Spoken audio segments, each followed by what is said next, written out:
Hello dear bankers, नमस्कार। आप सभी दोस्तों का स्वागत है और हम आपके साथ जुड़ चुके हैं आपकी जेएआईबी समरी सीरीज के साथ।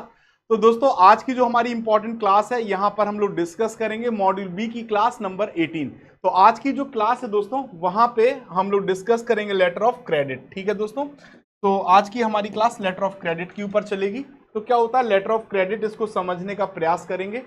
और उसके पहले ये हमारा टेलीग्राम है, इसको आप सभी दोस्त ज्वाइन कर सकते हैं, JAIBCAIB bye Arvind sir.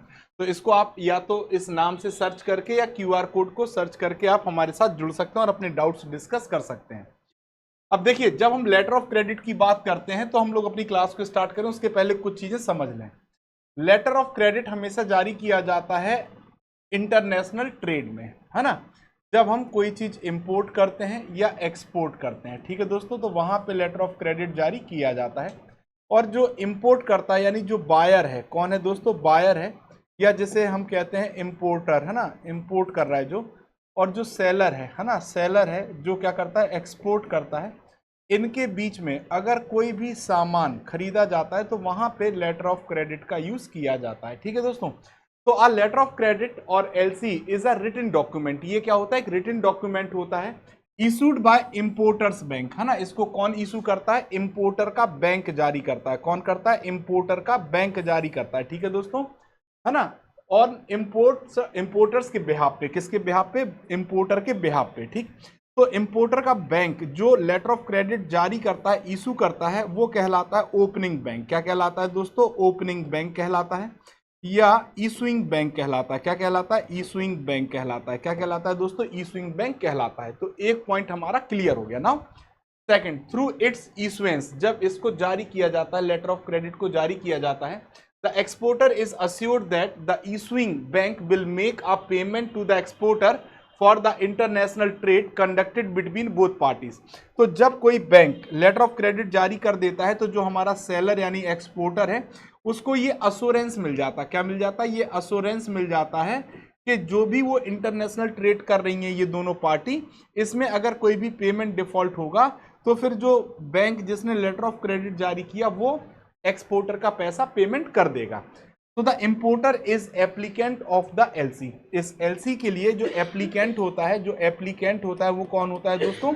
Applicant कौन होता है? इंपोर्टर होता है। ठीक है दोस्तों, while the exporter is the beneficiary. जो हमारा एक्सपोर्टर या सेलर होता है वो क्या होता है? बेनिफिशियरी। वो क्या होता है? बेनिफिशियरी होता है, जिसको उसका लाभ मिलता है। ठीक है, in an LC, the issuing bank promises to pay the mentioned amount as per the agreed timeline and against specified document।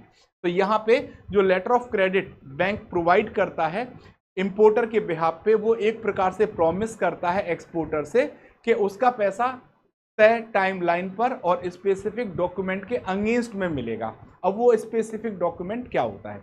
अब आपको थोड़ा सा आइडिया लग गया, इसको अब हम लोग अपने स्टाइल में समझते हैं। देखिए, बिल्कुल आसानी से समझते हैं। देखिए, सबसे पहले अगर बात करें, हमारा इंपोर्टर मान लीजिए इंडिया का है। ठीक है, इंपोर्टर हमारा कहाँ का है दोस्तों? हमारा जो इंपोर्टर है वो कहाँ का है? इंडिया का है। ठीक, और हमारा जो एक्सपोर्टर है वो मान लीजिए एक्सपोर्टर हमारा कहाँ का? यूके का है। ये हमारा इंडिया में है और ये हमारा कहाँ पे? यूके में है। ठीक है, ये इंपोर्टर हमेशा क्या कहलाता है? बायर। क्या कहलाता है दोस्तों? बायर। और जो एक्सपोर्टर होता है वो हमारा क्या कहलाता है? सेलर। ठीक है, अब मान लीजिए इन दोनों के बीच में कोई ट्रेड एग्रीमेंट हुआ। क्या हुआ? कोई ट्रेड एग्रीमेंट हुआ। ठीक है, ट्रेड एग्रीमेंट हो रहा। ठीक है, कि ये कोई सामान बेचेगा, ये कोई खरीदेगा। अब होता क्या है कि यहाँ पे एक समस्या रहती, दोनों एक दूसरे को नहीं जानते। इसे चिंता रहती कि अगर मैंने पैसा दे दिया, क्या पता ये सामान भेजेगा या नहीं भेजेगा, किस क्वालिटी का भेजेगा। और इसे क्या लगता है कि मैंने अगर सामान भेज दिया तो ये पैसा कब देगा, नहीं पता। तो इस अनिश्चितता के बीच में एक कंसेप्ट काम करता है जिसे कहते हैं लेटर ऑफ क्रेडिट यानी एलसी। ठीक, एक्सपोर्टर कहता है इंपोर्टर से कि आप मुझे अपने बैंक से लेटर ऑफ क्रेडिट दिलवा दो। इंपोर्टर हमारा अपने बैंक के पास जाता है और बैंक से कहता है कि लेटर ऑफ क्रेडिट जारी कर दो। ठीक है, क्या जारी कर दो? Letter of credit. तो जो बैंक लेटर ऑफ क्रेडिट जारी करता है वो कहलाता है इशूइंग बैंक। क्या कहलाता है? इशूइंग बैंक या ओपनिंग बैंक। क्या कहते हैं? ओपनिंग बैंक कहते हैं। ठीक, अब ये लेटर ऑफ क्रेडिट जारी करेगा ये क्या जारी कर देगा, लेटर ऑफ क्रेडिट जारी कर देगा।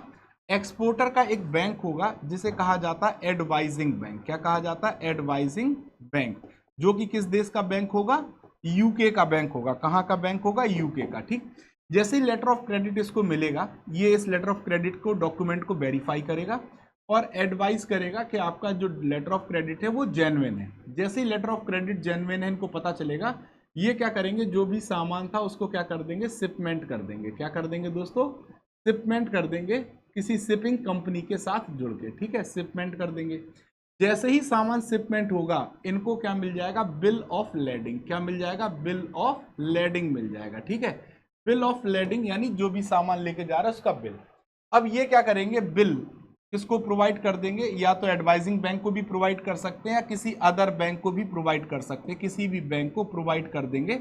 अदर बैंक वो बैंक जिसको इस बैंक ने निगोशिएटिंग बैंक अपॉइंट किया होगा। इन दोनों में से जिनको भी as a negotiating bank announce किया होगा, उसको वो बिल ऑफ लेडिंग दे देगा और वो बैंक इसको क्या दे देगा, पैसा दे देगा। क्या दे देगा सर, पैसा दे देगा, मान लो $। ठीक, अब वो निगोशिएटिंग बैंक के पास जो बिल ऑफ लेडिंग है वो किसको प्रोवाइड करेगा, हमारे इशूइंग बैंक को। ठीक है, जैसे इशूइंग बैंक को ये बिल्स मिल जाएंगे, इशूइंग बैंक इंपोर्टर बैंक को क्या करेगा, वो बिल प्रोवाइड करेगा और उनसे क्या ले लेगा, अपना पैसा ले लेगा। ठीक है, क्या ले लेगा, पैसा ले लेगा। अब जैसे इनके पास ये डॉक्यूमेंट्स आ गए, बिल आ गए, तो ये कहाँ जाएंगे, पोर्ट पे, और पोर्ट पे ये डॉक्यूमेंट दिखा के वो सामान छुड़ा लेंगे, सामान इनके पास आ जाएगा। यही पूरा कंसेप्ट चलता है किसमें दोस्तों, लेटर ऑफ क्रेडिट में। किसमें चलता है, लेटर ऑफ क्रेडिट में। ठीक, तो वही बात यहाँ पे समझाने का प्रयास किया गया है पूरा। अगर आप देखेंगे तो एक्सपोर्टर और इंपोर्टर, इनके बीच में क्या हुआ, एग्रीमेंट। ठीक है, सेकंड, अब जब एग्रीमेंट हुआ, कॉन्ट्रैक्ट हुआ, तो अब इनको सामान बेचने के लिए क्या चाहिए, लेटर ऑफ क्रेडिट एक्सपोर्टर को। तो जो हमारा इंपोर्टर होगा, कौन होगा दोस्तों, इंपोर्टर अपने बैंक के पास जाएगा। इनका बैंक इशूइंग बैंक या ओपनिंग बैंक कहलाएगा। वो क्या करेगा, लेटर ऑफ क्रेडिट जारी कर देगा, किसके नाम पे, एडवाइजिंग या कंफर्मिंग बैंक के नाम पे। ये बैंक किसका है, एक्सपोर्टर का बैंक है। और जैसे इसको डॉक्यूमेंट मिलेंगे तो ये वेरीफाई करेगा लेटर ऑफ क्रेडिट को और फॉरवर्ड कर देगा किसको, एक्सपोर्टर को। ठीक है, अब एक्सपोर्टर क्या करेगा, या तो एडवाइजिंग बैंक से या किसी अदर बैंक से, है ना, वो क्या करेगा, जैसे इसको क्या मिला, लेटर ऑफ क्रेडिट मिला, ये क्या कर देगा, यहाँ पे गुड्स को शिप कर देगा। ठीक है, जब गुड्स शिप हो गए तो जो भी बिल ऑफ लेडिंग वगैरह मिलेगा, बिल ऑफ लेडिंग को वो किसको प्रोवाइड कर देगा, एडवाइजिंग बैंक को। एडवाइजिंग बैंक डॉक्यूमेंट प्रोवाइड कर देगा किसको, इशूइंग बैंक को। इशूइंग बैंक वेरीफाई करके किसको प्रोवाइड कर देगा, इंपोर्टर को। ठीक, लेकिन जब भी ये डॉक्यूमेंट का लेन देन होगा, यहाँ पे पैसे का लेन देन भी हो जाएगा। ठीक, जो मैंने आपको बताया था। तो ये पूरा कंसेप्ट होता है लेटर ऑफ क्रेडिट का।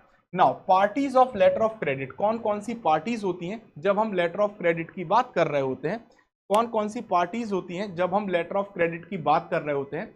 तो सबसे पहले हमारा होता है एप्लीकेंट। एप्लीकेंट कौन होता है दोस्तों, यहाँ पे एप्लीकेंट कौन होता है, इंपोर्टर। कौन होता है दोस्तों, इंपोर्टर। जो हमारा इंपोर्टर है वो एप्लीकेंट कहलाता है, या बायर कहलाता है, या ओपनर कहलाता है।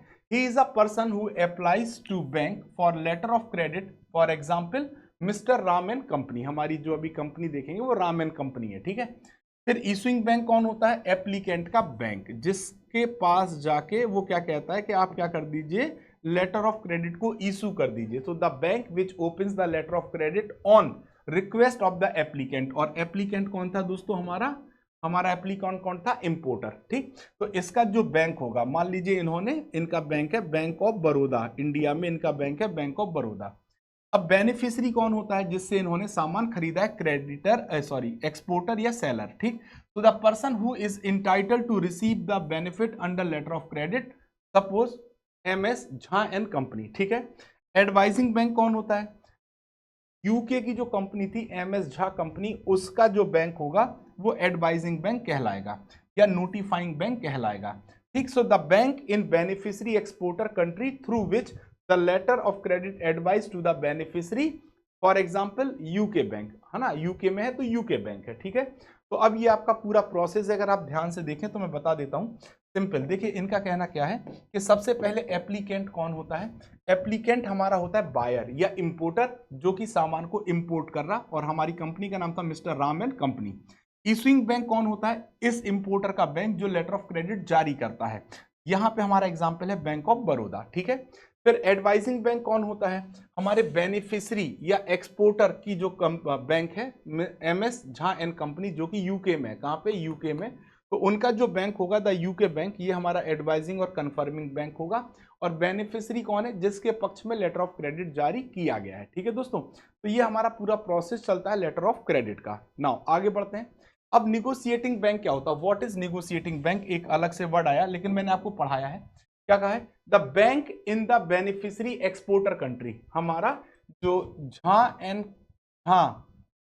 कंपनी जो हमारी कहां पे है? यूके में। कहां पे? यूके में। ठीक है, तो the bank in the beneficiary और exporter country which negotiate the bill, है ना। ये एक बैंक होगा जो इनके कंट्री में होगा, जो निगोशिएट करेगा बिल को। जब ये बिल प्रोवाइड करेंगे तो वो बैंक इनको पैसा प्रोवाइड करेगा उस बिल के अगेंस्ट में। That is called negotiating bank. क्या कहलाएगा?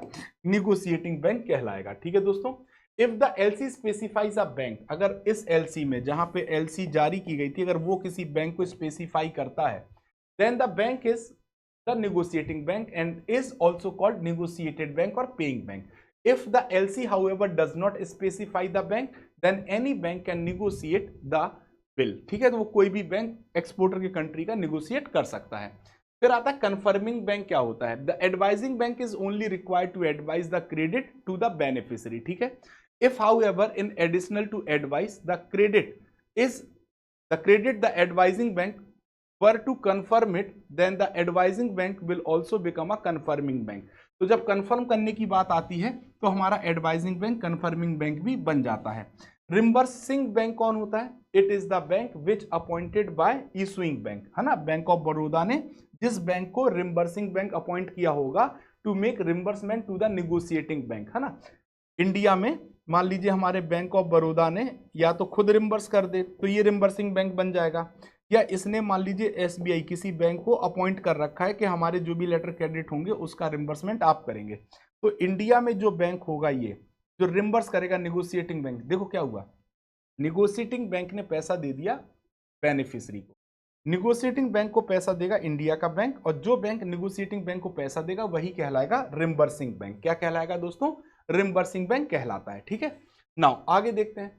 Type of letter of credit. अलग अलग टाइप के हमारे लेटर ऑफ क्रेडिट होते हैं। कितने प्रकार के होते हैं? बहुत सारे प्रकार के होते हैं। सबसे पहले आता है एक्सेप्टेंस क्रेडिट। एक्सेप्टेंस क्रेडिट जब भी आपको लिख के आएगा, क्या आएगा? एक्सेप्टेंस क्रेडिट जब भी लिख के आएगा, whenever acceptance letter of credit का मतलब होता है लेटर ऑफ क्रेडिट, है ना, लेटर ऑफ क्रेडिट। ठीक है, जब भी लिख के आएगा आप समझ जाइएगा ये लेटर ऑफ क्रेडिट किसके अकॉर्डिंग जारी किया गया? टाइम के अकॉर्डिंग, है ना, टाइम के अकॉर्डिंग जारी किया गया है। तो ordinary letter of credit are usually sight credit. Sight credit का मतलब जब उसको रिप्रेजेंट किया जाएगा आपको उसका पेमेंट करना होगा। आमतौर पे जो लेटर ऑफ क्रेडिट होते हैं वो कैसे होते हैं? साइट क्रेडिट होते हैं। ठीक है, that is immediately payment should be made of the bill drawn by the beneficiary. इसका मतलब क्या है? साइट क्रेडिट का जैसे इसको रिप्रेजेंट किया जाएगा उसका इमीडिएट पेमेंट कर दिया जाएगा। बट कुछ लेटर ऑफ क्रेडिट ऐसे होते हैं, such letter of credit under which the usance bill can be drawn. Usance bill का मतलब होता है कुछ लेटर ऑफ क्रेडिट में यूजेंस बिल जारी किए जाते हैं, और यूजेंस बिल का मतलब होता है ऐसे बिल जिनकी क्या होती है? म्याद यानी टाइम। क्या होता है? टाइम पीरियड होता है। ठीक है दोस्तों, तो ऐसे बिल जो कि लेटर ऑफ क्रेडिट के तहत जारी किए जाएंगे, यूजेंस बिल होंगे, उनको हम एक्सेप्टेंस क्रेडिट या टाइम क्रेडिट भी कहते हैं। क्या कहते हैं दोस्तों? टाइम क्रेडिट कहते हैं। फिर रिवोकेबल क्रेडिट क्या होता है?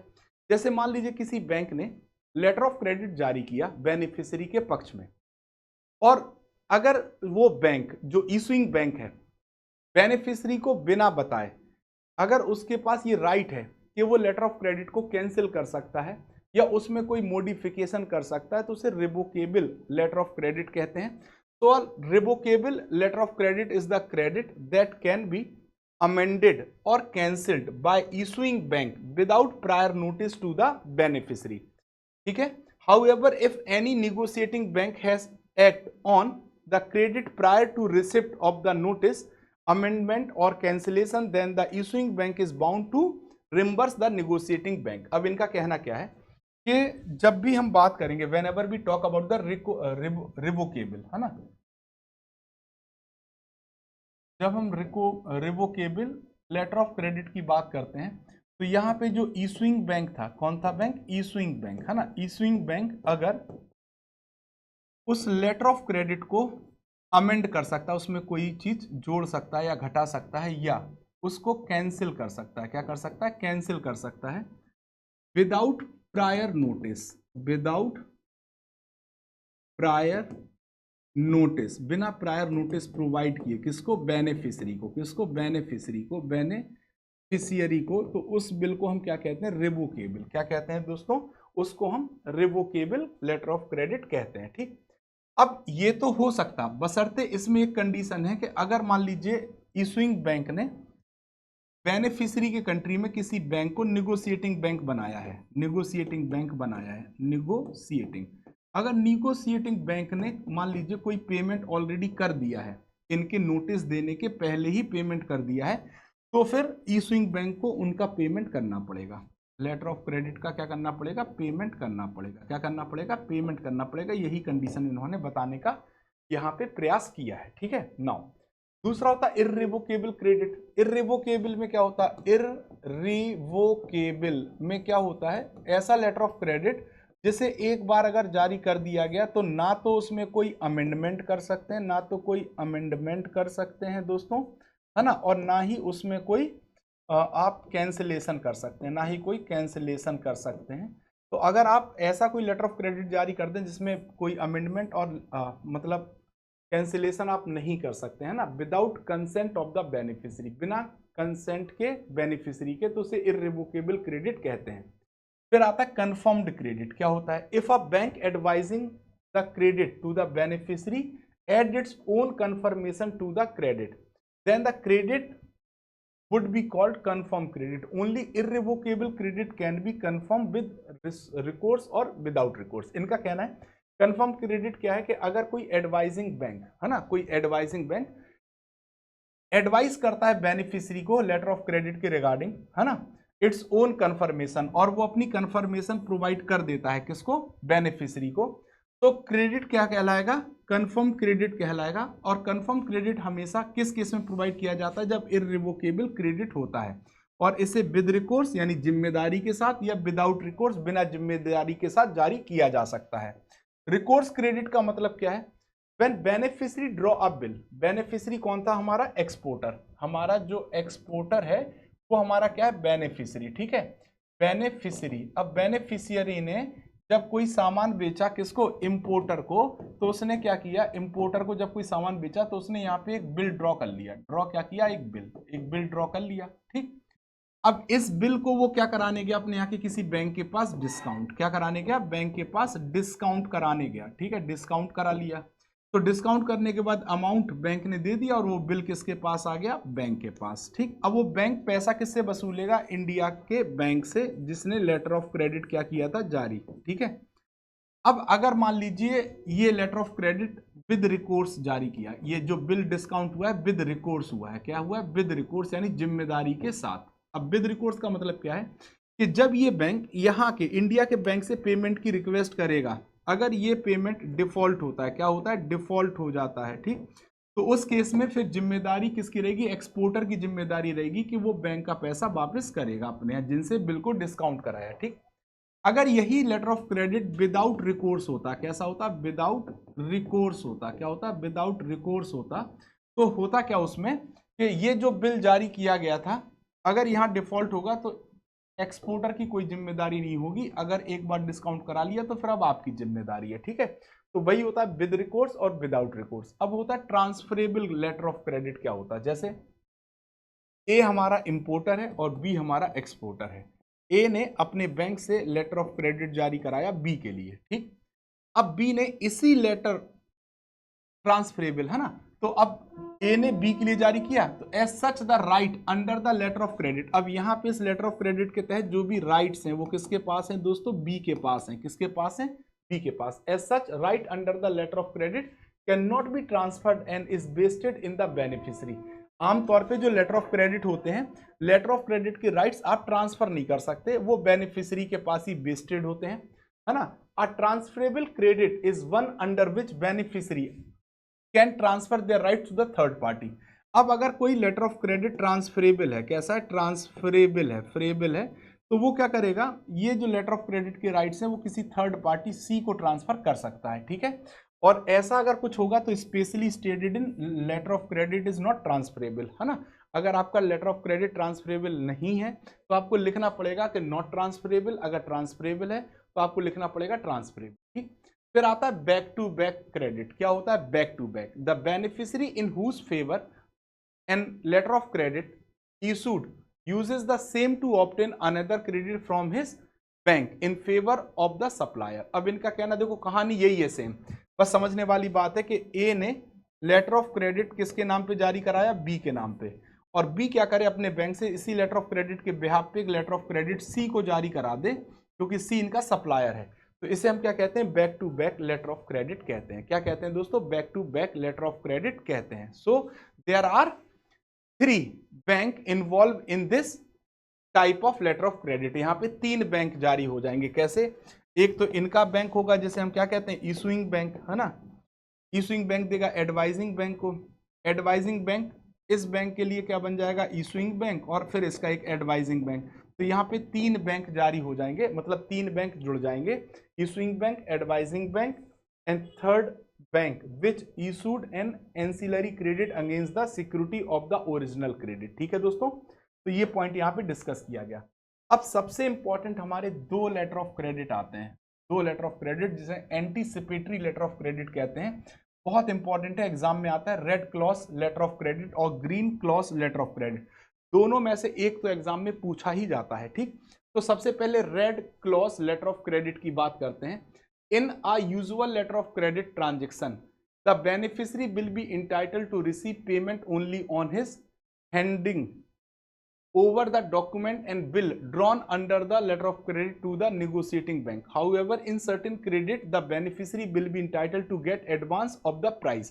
These credit contains red clause which authorize an intermediary bank to make an advance to the beneficiary before shipment. अब देखो red clause letter of credit क्या होता था, पहले जो letter of credit red clause होता था उसे रेड इंक से लिखा जाता था, पहले तो ये समझो, ठीक। और इसमें क्या होता था कि जैसे मान लीजिए ए हमारा इंपोर्टर है और बी हमारा एक्सपोर्टर है, ठीक।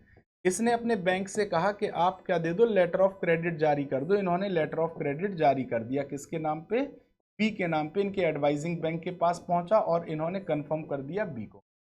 अब बी सामान शिपमेंट करना, जैसे इनको लेटर ऑफ क्रेडिट कंफर्म होगा, इनको क्या करना होता है, शिपमेंट। अब इनके पास पैसा ही नहीं है, इनको सामान शिपमेंट करने के लिए सामान बनाना है, और उसके लिए अगर इनको एडवांस पैसे की जरूरत है, कौन से पैसे की, एडवांस, शिपमेंट के पहले, बिफोर शिपमेंट, बिफोर शिपमेंट, अगर इनको पैसे, शिपमेंट के पहले अगर इनको पैसे की जरूरत है जिससे ये मशीन बना के यहाँ भेजेगा, तो कोई ये लेटर ऑफ क्रेडिट अगर अलाउड करता है किसी इंटरमीडिएटरी बैंक को, कोई इनके यहाँ का इंटरमीडिएटरी बैंक है जो कि इनको क्या दे दे, एडवांस प्रोवाइड कर दे, तो ऐसा letter of credit red clause letter of credit कहलाता है। तो फिर से समझिएगा, अब समझ में आएगा।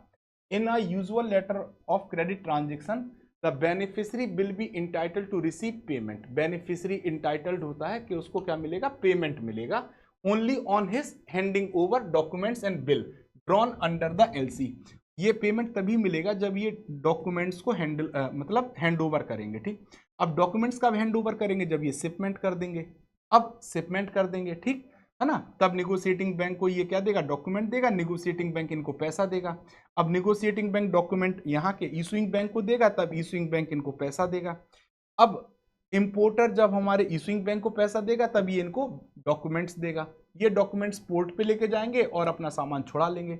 ये प्रोसेस चलता था। लेकिन in certain credit the beneficiary will be entitled to get an advance of the price। अब इस प्राइस का, जितने का सामान था उसका अगर इनको एडवांस के लिए इंटाइटल्ड हो जाए, एक ऐसा लेटर ऑफ क्रेडिट जारी हो जाए जिसमें इनको उस प्राइस के सामान का एडवांस पेमेंट हो जाए, ठीक है, तो ऐसा लेटर ऑफ क्रेडिट कहलाता है रेड क्लॉज। एडवांस यानी बिफोर शिपमेंट के पहले एडवांस के लिए अलाउड कर देगा कोई लेटर ऑफ क्रेडिट, तो उसे red clause letter of credit कहते हैं। इसी प्रकार green clause letter of credit भी होता है।